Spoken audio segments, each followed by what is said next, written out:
Good morning, ladies and gentlemen. It's time for another episode of Protecting the Nest. Good morning, Carol. Good morning, John. How are you? Doing good, but I'm sweating. I'm really sweating, Sister Osprey. Is it hot or is it because they're turning off the electricity in front of your house? Both.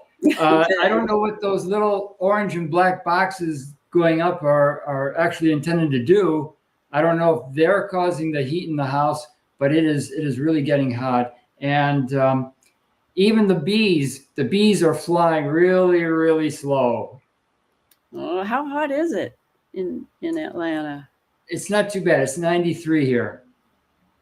Okay, we got a little cloud cover this morning, so it's not hot at all yet, but it's also a lot earlier where I am. But I said the reason I'm sweating is because of all this censorship. I don't know exactly which way we have to move in order to not be censored.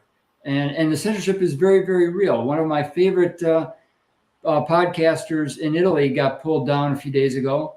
He's just telling it exactly as it is, with the large immigrant population moving in, being paid with taxpayer money to move into Italy or Southern Europe, and he gets pulled down for telling the truth. I think a lot of people are getting pulled down for telling the truth. And, we sort of thought Elon might make things better, and for a while it's better. And then I don't know if they're getting in the back door or what's happening, but it's still a lot is getting pulled down. So it kind of comes and goes a little bit. Who knows what's happening about all that, but it hasn't gone away. It hasn't really gotten much better. But at least there is a little more of a forum there, and some of these Rumble and some other places aren't as censored, but they still pull stuff down too. I've seen Twitch pull things down, so it's happening everywhere. Yeah, right. And I just found out a couple of weeks ago that 4 of the 7 founders of Rumble were born in the Ukraine. Wow. So you gotta wonder. Mm-hmm. You gotta wonder. Well, one thing we've certainly heard over and over is how that is one of the most corrupt nations on the face of the earth. So it doesn't make you feel great. But I think it was corrupt even before James Comey moved there. Oh, I think so too. Yeah, it's been corrupt for a long time. That's where a lot of the Russian oligarchs settled after they carved up, the assets of the Soviet Union disintegrating. A lot of them were Ukrainian oligarchs that got big hunks of this or that. Yep. It's too bad because it's beautiful territory, and the people, at least the few that I've met coming over into Italy, were very, very great people. Yeah, I think there's a lot of really amazing scientists that are Ukrainian too, and a lot of the research that goes back for centuries has been groundbreaking coming out of there. So it is a wonderful country. They grow a lot. They have a connection to the earth that's powerful and feeds a lot more people than just their country. So it's there's a lot of nurturing souls that come out of the Ukraine, and let's get back to where it was somehow. I mean, you can't go back, but you can, promote other people besides the mafia oso types. You can promote the real people and minimize the criminals. That would be a groundbreaking concept. It would be. It really would be. Well, Carol, you said that you had that MIT professor, can't remember his name now. Dr. Shiva. Dr. Shiva. Yeah. He was talking about censorship, right? Yes. This is a really great talk, and I think he's done an amazing job of condensing down a lot of information into 15 minutes on how the few control the many. And, one of his PhDs is in complex systems.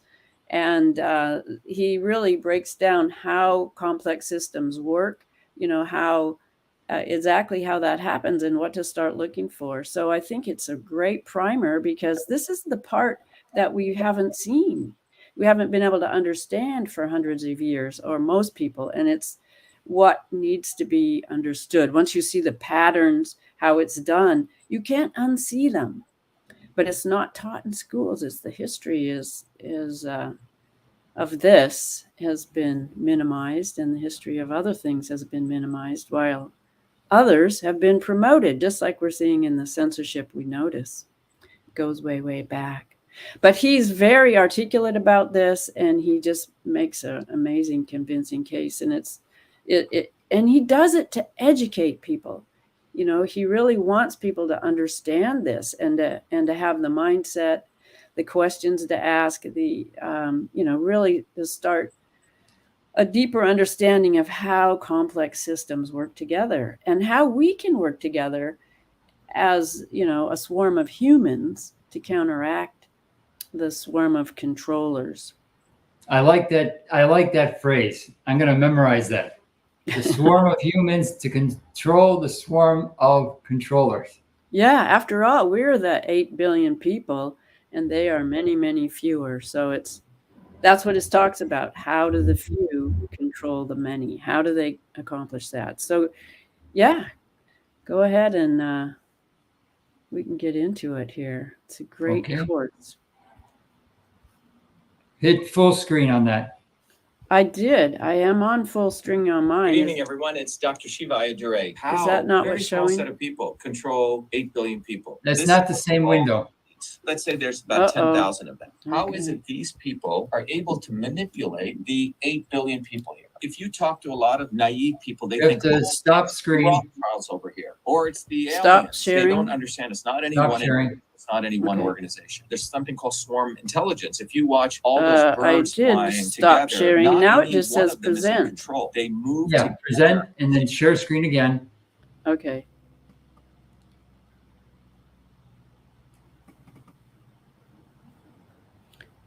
Present. And share the window that was actually running.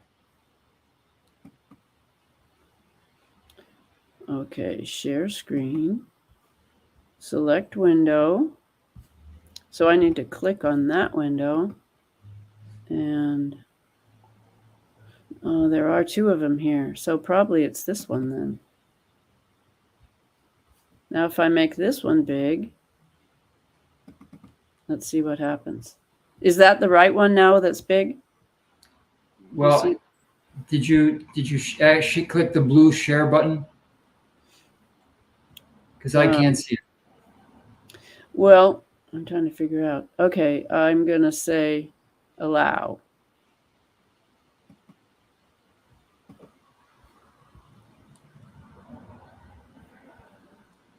Okay. Okay, so now I get big. Let's get big. Does that look big now? No, it doesn't.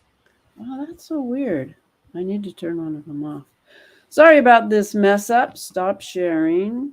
What I need to do is just get out of this and close this window.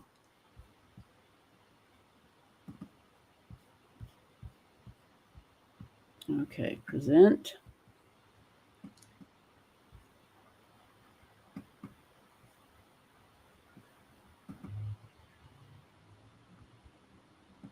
I just want to tell our subscribers and those who will watch the replay that over the next couple of weeks, Research Roadshow is going to have some of these technical difficulties because I'm going to take the show on the road to fit with our name. And I'm going to be visiting a number of cities in the United States and looking at some of the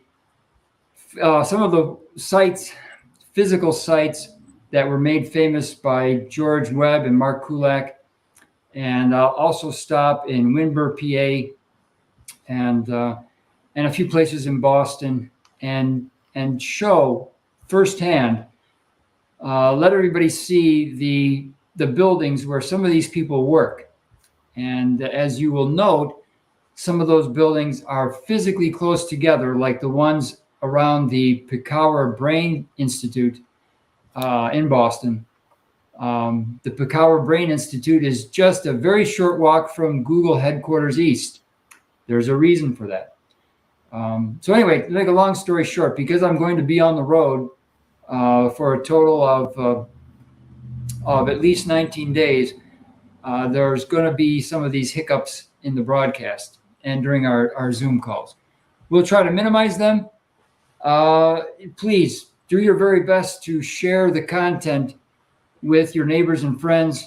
We need to get people talking about certain things that are very uncomfortable, for which Americans especially are uncomfortable talking about. But we have to talk about them now. Should I play it? Shiva, yeah, go ahead. Okay. Good evening, everyone. It's Dr. Shiva Ayyadurai. How a very small set of people control 8 billion Did you people. click allow? This is what I call the elites. Oh, it's not working? Well, when it's big screen, then I can't see the allow button. It's okay. Present, allow. I thought I did. Is that working? I don't see it yet. 10,000 of them. How is it these people are able to manipulate the 8 billion people here? If you talk to a lot of naive people, they think, oh, it's the Rothschilds over here. No. It's the aliens. Okay, well, that's no good.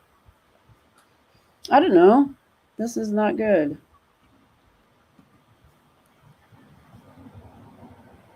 That's what I see. That's what I'm clicking on.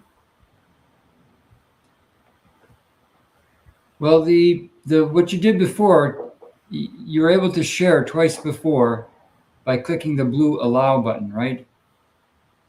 Yeah. It says maybe you have to stop sharing. Stop sharing. And then go again to present, share screen. Okay, I'm going to take this one out of here so I see it down here. And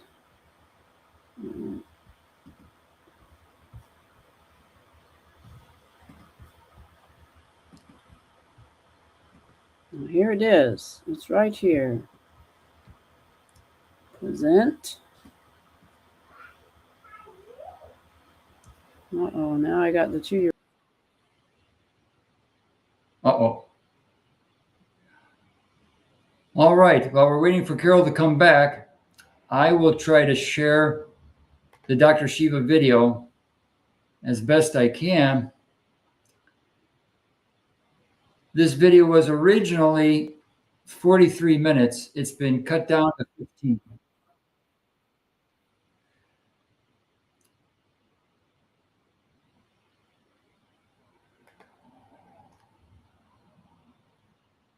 Mobsterful. I will be in Detroit and Pittsburgh over the next few days.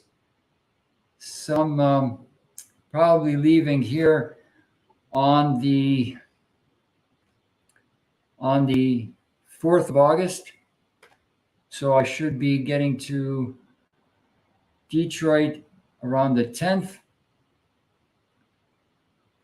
and Pittsburgh on the 15th or 16th. But that's in flux. Okay, so let's play Dr. Shiva's video.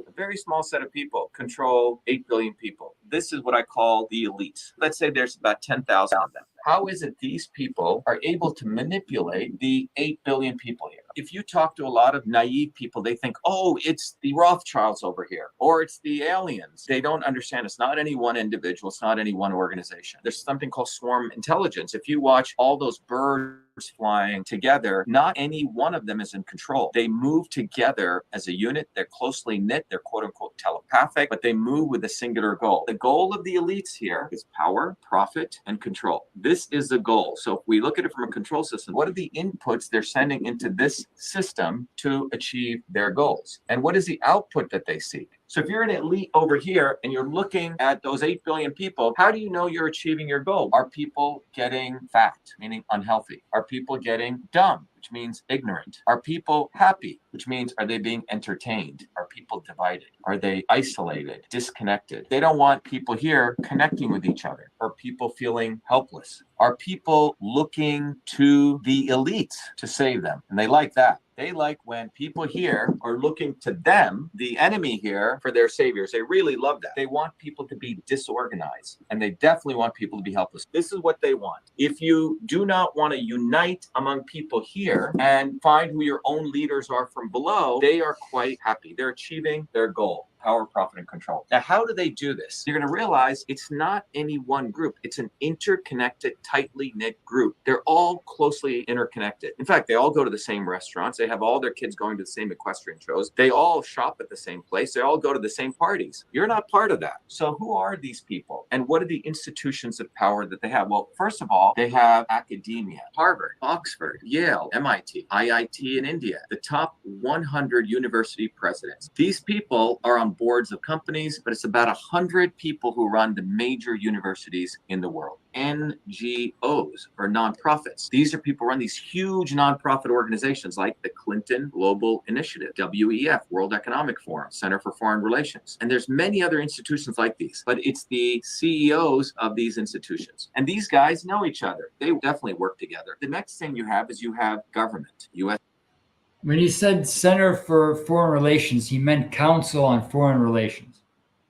Senators, prime ministers of countries, advisors to government, think tanks, the Belfer School at Harvard, the Stanford Internet Observatory. They created the censorship infrastructure. This includes CIA, right? Intelligence organizations. And again, all these people know each other. They're interconnected. They're a swarm. They're tightly knit. They're not divided like these people over here. They're not disconnected. They're highly interconnected. So these people are focused on power. But then you also have a whole nother people, the CEOs of the global 2,000 companies, other big organizations like big pharma companies, Pfizer, big agriculture companies like Syngenta, big investment companies, JP Morgan. You put Deutsche Bank here. You put Epstein down here. Okay, he was involved in all this. You also have the Fed, the central banks. All these people party together. When I say party together, I mean literally they party together, guys. Absolute close-knit friends. And in fact, the CEO of a global 2,000 company will easily move to one of the investment companies down here. If you look at Target, big companies like Anheuser-Busch and Exxon, you'll find that at one point they were in one of these investment companies, and these investment companies sit on the board of these companies, and they shuffle back and forth. So this is all about making money, right? These people are about making the dollar. These people are all about power. This is profit. And then fundamentally, you have control. Hollywood over here. This includes celebrities. You have their agents, Hollywood agents, like Ari Emanuel, as I've talked about, who's a guy who controls most of Hollywood. He controls Worldwide Wrestling Federation, the MMA, etc. The media companies. This includes Disney, Viacom. This includes now Facebook, Twitter, YouTube. These are large media companies. Google, you can put in there also. You also have big news stations, CNN, Fox. And combined with this, now we have another group, social media influencers. This is like Joe Rogan, Tucker Carlson, these characters who have come in, but they do not exist without support from these guys. If you notice, overnight, a bunch of social media influencers have come out of nowhere. And these people are created by these people. So when you look at this, the academics, the NGOs, the government, the think tanks, the investment companies, the Fed, the big pharma, the CEOs, the Hollywood celebrities, media, social media influencers, and the news companies, and you can even take the top 10 of each one of these, they all know each other, everyone. And in order to manipulate these people, they need front men to manipulate these people with policies. Because what comes out are policies. These are the inputs they put into the system, propaganda. They feed these people purposely, people who they tell them are going to save them, like the Elon Musks or Trump or the Kennedys. Now, who are the people part of the swarm that does that? They have the obvious establishment. And these people are like the Clintons or the McConnells or the Obamas or the Bushes or the Queen of England. Typically people say, oh yeah, those guys are part of the establishment. But one of the things we teach at Truth Freedom Health, the most insidious people are what I call the not so obvious establishment. These are the people that are created to make sure that the 8 billion people look to the elites to save them. Trump, he's got a golden toilet. Mar-a-Lago, Kennedy's, completely bogus family. You can look at historically people like Gandhi or people like MLK. These people all came and were endorsed by the swarm. These people do not exist. They live in Malibu. They live in the places of the elites. And these people are the ones that are used to send the inputs of this controller. In system science, these are the controllers. These are the people controlling the inputs that go in. And remember, their goal is to make sure people are in the state of division, disconnection, and helplessness, particularly. They're observing all this. They have their sensors. And one of the features that they notice is that as long as people are in dysfunction and diseased mentally, physically, emotionally, they're happy. Well, what are those diseases these days? We see obesity. We see endocrine disruption, men with low testosterone, and people questioning their sexuality. We also see people with cancer. The world's population's life expectancy is going down. The United States is going this way, and this is from 1980 to 2020. They like this. This is life expectancy. In fact, when they see dysfunction, you know what they do? They put another input in, which is normalize the dysfunction. Eat sugars and high fructose food. Well, over here, people have been literally getting fat. It's led to obesity. Or they've been putting in foods that are affecting people's gut microbiome. This is what I call from policy to biology. People are getting worse and worse. They're actually making more money because the obesity now creates obesity drugs. The endocrine disruptors, let's talk about this. This will really explain what's going on with Bud Light. About 20 years ago, there was research done at the universities that clearly showed the use of restricted use pesticides like atrazine and other chemicals in the atmosphere actually cause endocrine disruption, which could reduce male testosterone, which could also affect mammals where the sex organs can change. And this was done by the work of Tyrone Hayes. So if you're over here at a university and you find out one of your researchers discovered that, and you are playing golf with people over here at Syngenta is the one who produced atrazine, they're going to say, hey, man, we don't want this research coming out, because you have to understand something. The investment community here is investing in all of these companies. So if you're one of these large investment companies, you're moving trillions of dollars, $600 trillion. Okay. Let me pause there for a second. Up until this point, I agree with 99% of what Dr. Shiva says. I'm going to do a separate show later in the week or next week discussing the points where I disagree. Besides the Bud Light example, I can think of other examples where two people from different parts of the diagram get together and agree to not necessarily bury, but to make sure that a certain news is the news is skewed in one direction for one demographic and skewed in another direction for another demographic. Okay, let's go ahead here. I'm hoping that one of my three partners on Protect the Nest will show up in a minute, because my power right outside, they're working on the power lines, and one of the workers said that they're going on lunch hour, but as soon as they get back from lunch, my power could go out. So if I lose you, that's why.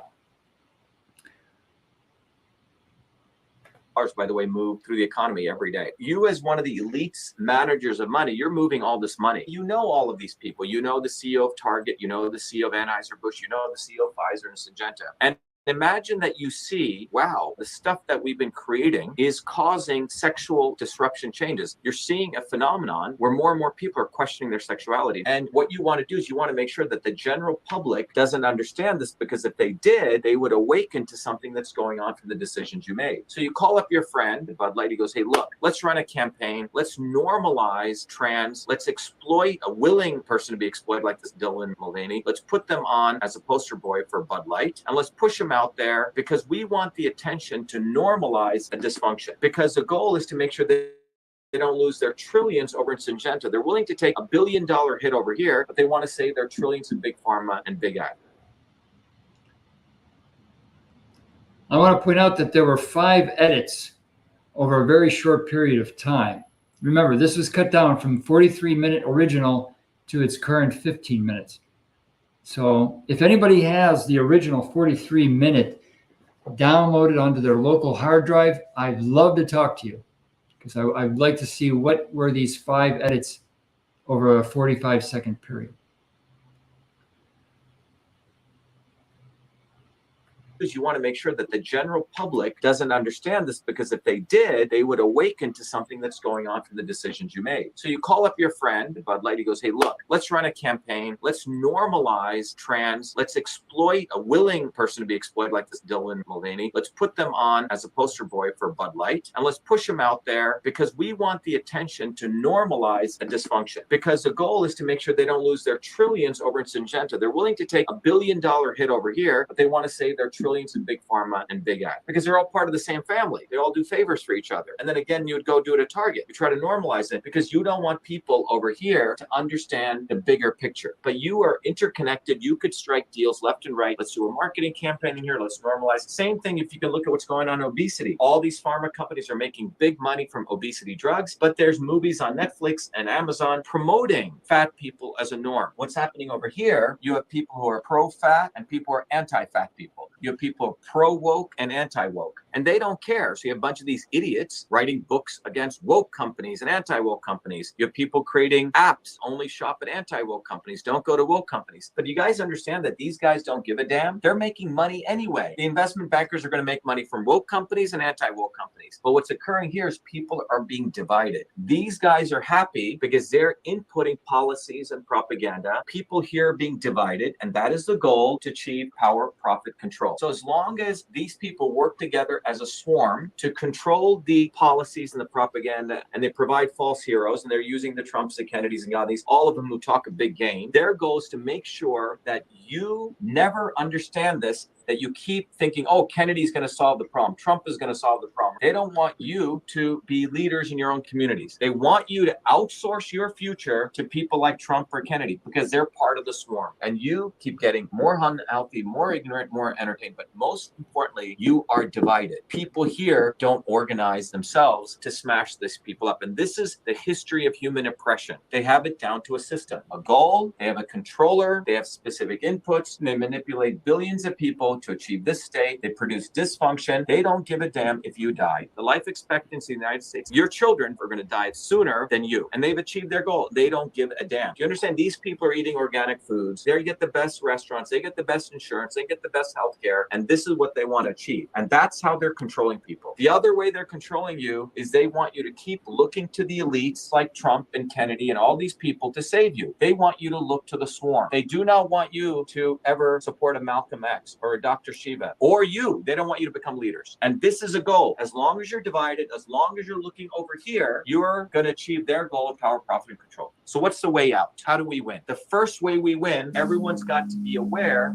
of the science of systems. Without this understanding, there are goals, there are controllers, there are systems, there are intelligences, there are dumb systems. You are never going to break out of this, because you will think everything is, oh my God, we got to talk about aliens and UFOs and flat earth or this. All those may be interesting topics, but they don't come down to the fundamentals of understanding this. And the only way out of this is people here have got to understand the principles of system science. And the good news is you can learn this at Truth Freedom Health. So first of all, learn these principles at Truth Freedom Health. That's the only place. This is my gift to people. We've made it accessible to all your children. Any person who goes through the course, you can give it to your children. Anyone can learn this. But the goal is go to Truth Freedom Health and you will understand the science of systems. So we've created that weapon. And with this weapon, this is a hammer here, we have a way to smash this swarm. But without the understanding of this, without you understanding this system science, without you understanding the knowledge of systems, you will never break out of this. Please volunteer. Go to shivaforpresident.com.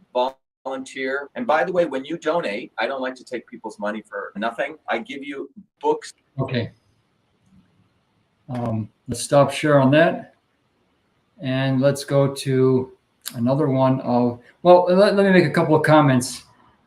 Like I said, on Tuesday, I'm going to do a frame by frame walkthrough of this video, because a lot of powerful people in Boston are backing Dr. Shiva, even though they are part, or at least until a week ago, they were part of the very establishment that he's talking about.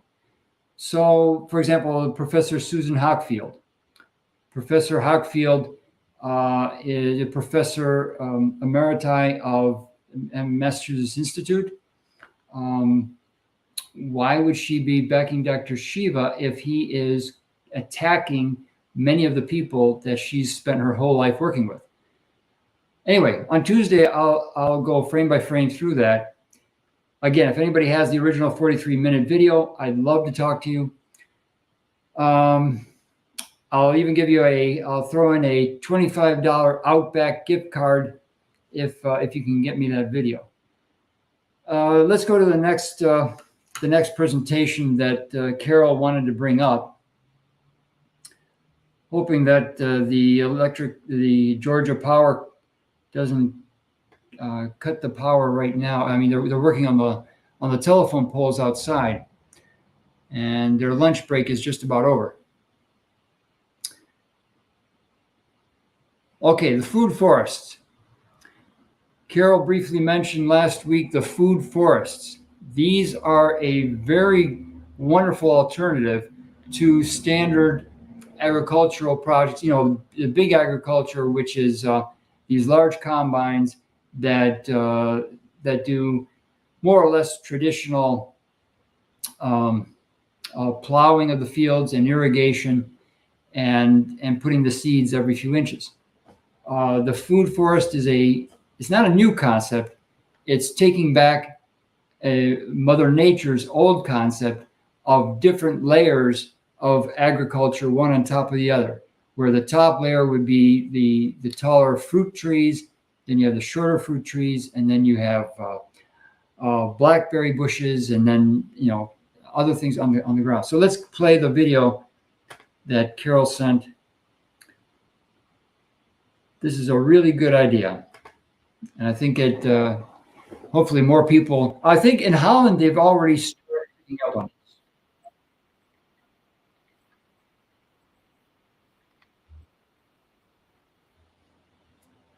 All right, share screen.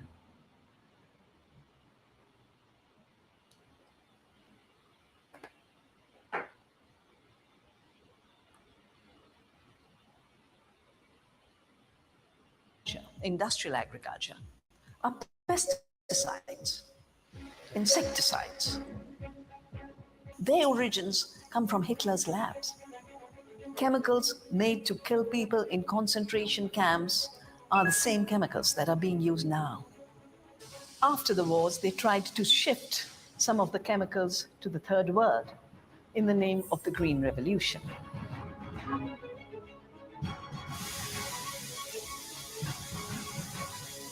Policymakers, well, they were not looking at its ecological impact, they were not looking at its hunger impact, they were not looking at the impact on farmers, they were just looking at how much wheat and rice comes to the market.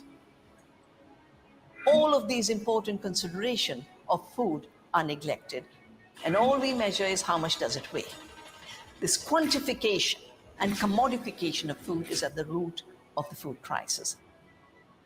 It doesn't measure how healthy the farm is. It doesn't measure how well the farmers are doing. Across the world, farmers are dying because they're not able to meet ends. Food is a new speculative commodity, now already pushed to inflation because of speculation on food. That means there's a polarization growing. The rural families get poorer. Poor people spend more buying food.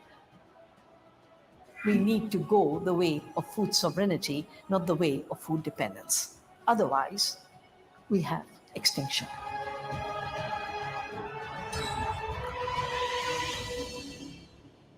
My name is Dr. Vandana Shiva. Okay.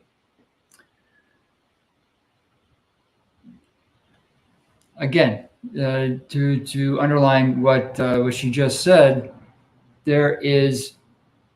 We all know that in big agriculture and there are partners on the government side and para-governmental side are not interested in your health or your kids' health. They're interested in the bottom line and using the money to promote a long-term objective, whether that's 2030 or 2050, Agenda 2030, or some other agenda longer term. they are really not interested in your immediate health. Now, a lot of professors at MIT and Stanford and Georgia Tech will argue, no, we're interested in the long-term health of the species. We're talking 2070, 2090. But in the short term, you and your kids will have to suffer a step back in health so that we can carry forward our long-term agenda for the better of all mankind, for the greater good. I do not concur with that, with their assessment that it's going to be necessarily better. And I want my kids and my nephews to have a voice in what's going on, especially when it comes to fertility. Thanks again to Pizza Pickle Spur and Mark Kulak for their episode on the 1962 fertility document.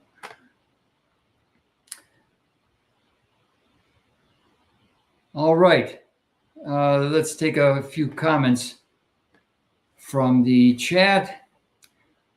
All right, so it looks like Deb Johnson and the Mobsterful might be able to finally meet in person.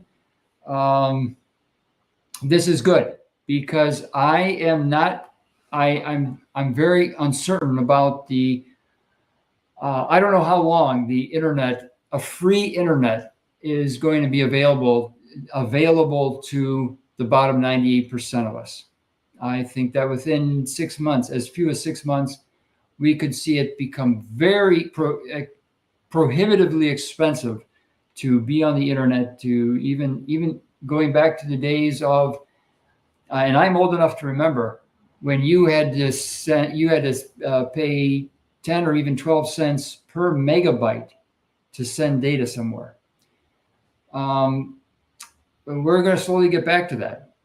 At first it'll be $1 a gigabyte, and then $2 a gigabyte, and then it'll work its way up to $1 a megabyte, and then 50 cents, $2 a megabyte.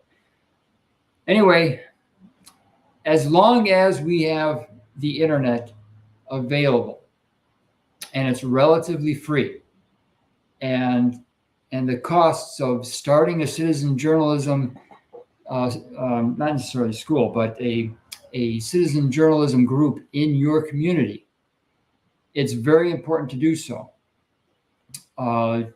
George and a few of the other Ospreys are trying to reactivate neighborhood news in central Michigan, because that is a physical place where far from the big city, because the big cities are going to become, could very easily become centers of pandemonium in the near future.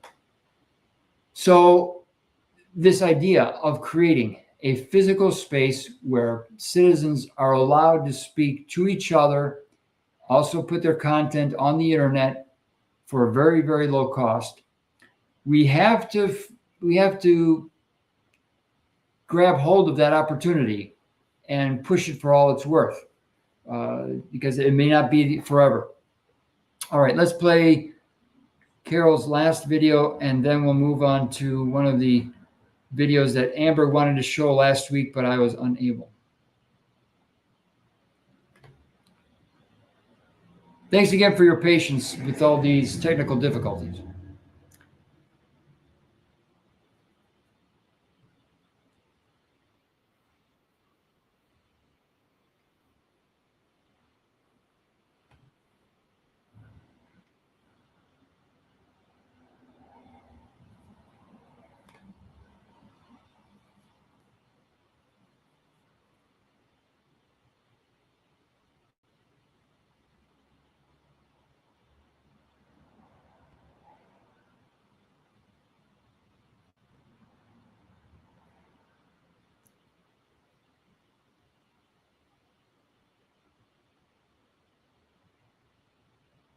A chicken composting system.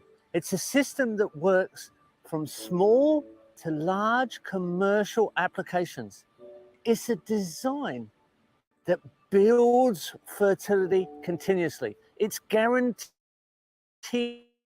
to work because it's an engine of fertility created by design by a population of chicken. Also get egg production. You can also have chicken production because you can incubate the eggs or your chickens can go broody.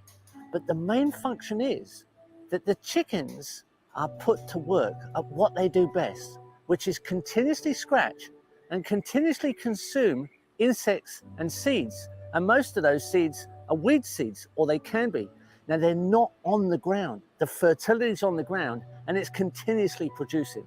It's producing at an extremely high rate of both volume, potential diversity, and nutrient density.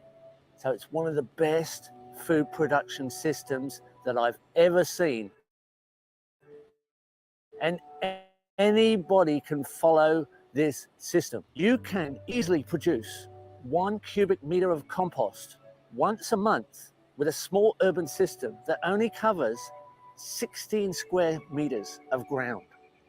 On a commercial level, you can produce 1 cubic meter a week or up to 2 cubic meters a week on a larger system. 30 chickens will easily produce 1 cubic meter of compost every week of the year. That's 52 weeks on half an acre, 2,000 square meters of production, or 2 cubic meters covering a whole acre of production. If you follow the process carefully, what you do is you design a system where the chickens roost on top of organic matter, mulch, straw, any of your basic high carbon mulch type materials. And it needs to be at least 1/3 of a cubic meter. After 1 week of those chickens manuring onto that material, it's included in a compost pile as the base layer. On top of that is an equal amount of animal manure. That can be cow, horse, sheep, goat, any of the large animals. And then on top of that, you have to gather or accumulate 1/3 of a meter of food scraps or weeds from your garden, or a combination of both. They're put in a pile and the chickens are set to work. They naturally go for that pile and turn it over and spread it and disassemble it out, leaving a hard core in the middle and a spread outer edge. 1 week later, you reassemble that with the spread material in the core and the core on the outside, so they naturally allow you an easy way to turn it inside out. You perform that every week and make a new pile of materials every week. You fill up your chicken pen with mulch.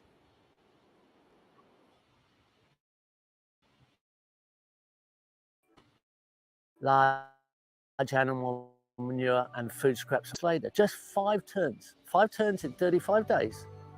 You have 1 cubic meter of material coming out at the other end of the commercial systems, or 2 cubic meters if you have 50 chickens. In the urban system, you just turn it over once a week, from a cage to an open pile, from an open pile to a cage. And then you have a system within 6 to 8 weeks, you have a cubic meter coming out. And a week later, you have a second cubic meter. 12 cubic meters a year for an urban system. You've got to see what 12 cubic meters of high quality fertilizer, high quality organic compost does to an urban garden. 1,000 square meters could easily be fertilized, or much less would be even more fertile. And then if you go into a commercial system where you have 1 cubic meter every week going on 2,000 square meters, half an acre, or 2 cubic meters going on an acre, the fertility is continuous. The production is continuous. It can be diverse, and it's obviously very high in nutrition. You're getting the highest production rates possible. You can go up to 12 tons to the acre in production, equivalent in a per square meter production ratio. This system is guaranteed to feed humanity on an urban and commercial level.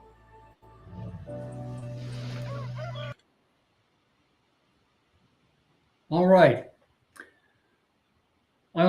Before playing Amber's video, I want to make a comment about the wildfires in Europe. Actually, two comments about the wildfires and the scarcity of water on the Mediterranean islands, the islands in the Mediterranean.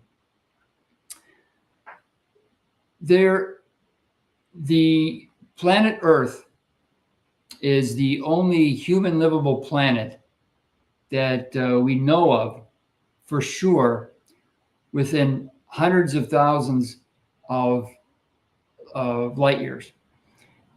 There might be other livable planets well beyond our reach, planets that could be made livable if we have the technology, if we can come up with the technology to get there. But for now, planet Earth is all we've got. We cannot depend on survivable communities, even on Mars. So we have to take care of the spaceship Earth. The water production, mankind and all the animals, all the mammals, all the animals on the planet have survived on rainwater for tens of thousands of years, if not millions of years. There has not been a significant change in the worldwide annual rainfall over the past 150, 200 years. This idea that mankind is running out of water is the biggest hoax being perpetrated at Ivy League schools right now, bar none. It is the biggest hoax. We are not running out of water. Powerful people that Dr. Shiva just talked about are creating, through very ingenious schemes, this perception that we are running out of water. That's why people in Sicily are bashing each other in the kneecaps, because they think they're running out of water. And my neighbor has more water than me. How is that? Because I have 4 kids to feed and I need to make sure that I have as much water as he does. People are fighting over water when the scarcity on the island of Sicily is completely fabricated. The reason that we have so many wildfires is not because we are unable. I spent 28 years in aerospace. It's not that aerospace engineers can't come up with a better firefighting vehicle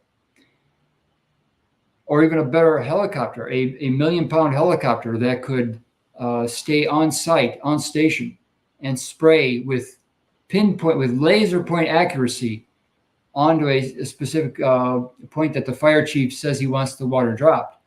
It's not that the engineers aren't capable of putting out a fire or creating the systems necessary to put fires out. It's that powerful people want there to be wildfires in key areas so that they can come in either with a housing development or with some other scheme to make money. We have to uncover how these systems actually work. We have to do the hard work in the libraries, go get the documents, name the names, confront our elected representatives, and say, hey, how come you're invested in this company which stands to make money off of the Black Swan event right here in your neighborhood, right? Okay, let's play Amber's video, and then I'm going to call it a day because I know any minute now they're going to go back to work on the power lines. Please send me your comments and tips for future protecting the nest. Where did I put that tweet? Okay, here we go.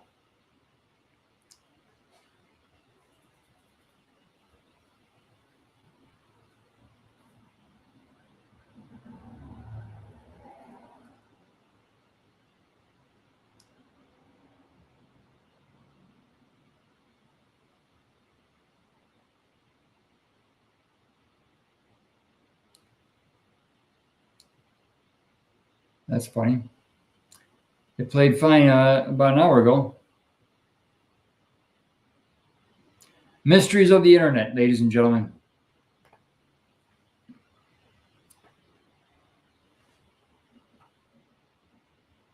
Basically, this guy is explaining the severe problem of young people in the Western world who are really struggling to have kids.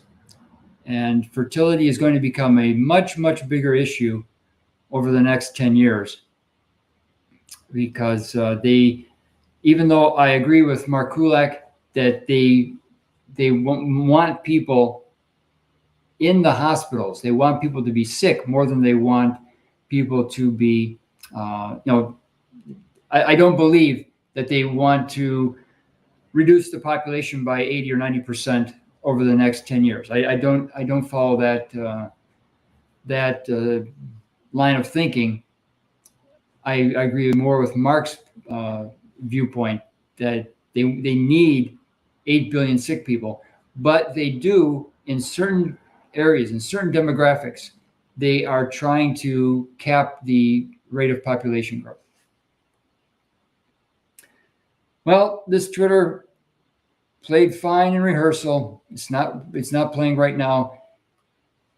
I'm going to call it a day. Thank you, ladies and gentlemen. We are probably going to do a rain check protecting the nest on Monday or Tuesday. No guarantees because, like I said, things are in flux here. Thanks for tuning in.